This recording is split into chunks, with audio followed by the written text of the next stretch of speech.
大家欢迎回到我频道。今天就想来跟大家分享，我是如何从偏乡学校，然后到会考舞弊，然后到校排倒数的学渣，到考上台大的励志故事。那首先要来讲就是我的国小和国中，因为我国小和国中我是住在外婆家，加上就是我的父母其实不太会去要求我的成绩，而且我自己也不太喜欢读书，然后我们就是随便读附近的那种全校加起来不到100个人的偏乡学校。然后大家也知道，就是偏乡学校不管在各方面都跟都市学校有很大的落差，更不用说就是在同侪的竞争力方面，像我就是那种很容易会受同侪影响的人。然后我国中的时候就不太喜欢念书，据我妹那时候说，就是她觉得我那时候超像那种家酒妹，虽然我个人是自己不这么觉得，但是我觉得我那时候做过一件最勇的事情，就是我在某一堂课的时候就当面呛老师。每次大家上那个老师的课的时候都会超吵，大家都在那边玩丢球啊，在那边做其他事，就是没有人想要上课。老师就在那边管秩序的时候，然后就拍那个桌子，然后就这样站起来。你知道为什么同学上你的课都那么吵吗？因为你就教得很烂啊，谁要听？我还不如自己学还比较快。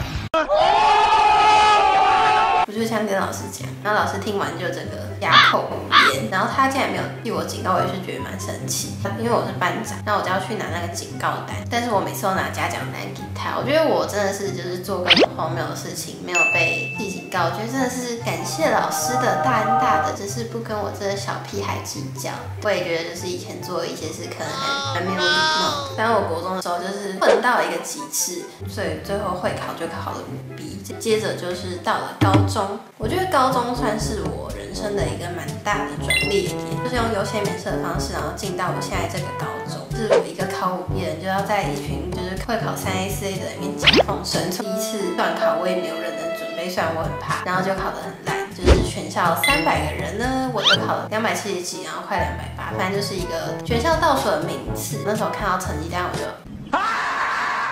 对我这种就是从小到大没有考过前5名以外的人，就是觉得很讶异，就是我为什么会考得那么烂？你以为从那边开始我就是受到打击之后，就要从就是学渣逆袭成学霸的励志故事吗？完全没有，完全零。自从那一次之后，我就整个人信心深受打击。我觉得我可能也不是读书的那一块料吧，术业有专攻，那我就是当一个平庸的人，然后在这社会上平庸的生活就好了。我读书这种事情还是交给擅长考试的人来就好。而且我那时候我有一个超奇葩的想法，我那时候超级讨厌数学，然后就想说数学2学期的重补修，我只要去7天，然后我就可以耍废2个学期的数学课，超赚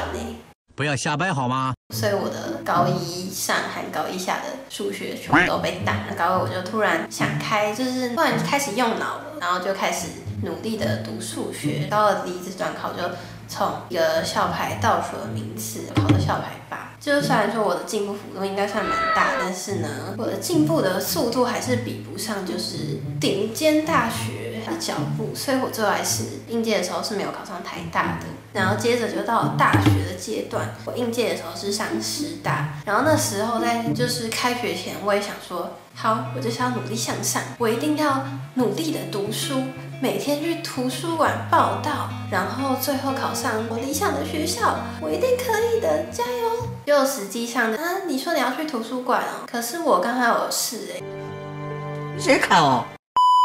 反正就到了大学之后，因为玩得太开心，然后觉得说，我觉得好像在这个学校读到毕业也还不错。就人生为什么一定要追求崇高的目标呢？我们也可以好好的待在舒适圈里面，然后慢慢进步啊。但是就是升大了之后，就是学的东西就是更加深加广，然后就突然发现 barbecue 了，我对于我学的东西完全就是不感兴趣。加上那时候我有加就是台大社团，然后每次我去社课的时候，我都觉得就是台大的同侪现在氛围很好，然后校风很自由，课后活动也是多到一个超夸张。我觉得就是相比师大是我更向往的地方，所以我又开始想要考转学考或是重考。但是因为那时候已经距离就是学测2年多了，我的那些学科我已经忘得差不多了，也觉得我的英文啊或是什么国文觉得这是我的巅峰。然后自从上大学之后，就一直这样咻下去，已经变成一个英文白痴了。所以我觉得我就算去重考或转学考，我也一定考不上。然后我就这样子一路拖到下学期。然后到了大二下的时候，就我觉得算是我人生中最低潮的时候吧，就是因为那时候就发现对那时候读的科系完全不感兴趣，然后加上我的志向从来就不是教育的行业。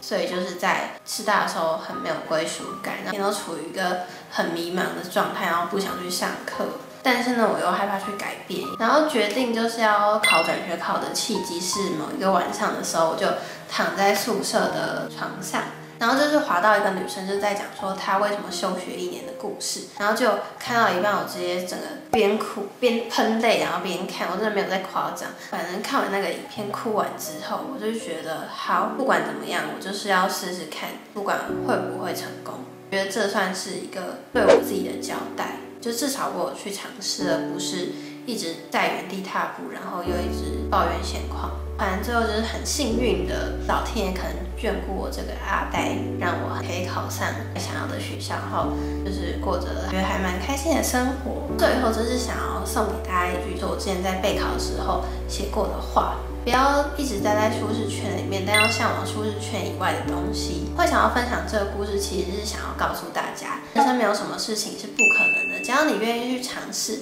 不管成功或失败，一定都可以从中获得一些什么。那么今天的影片就到这边结束了。如果你喜欢我的影片的话，别忘记按一个赞，并且分享给你所有的朋友，也别忘记订阅我的频道。那我们就下次再见喽，拜拜。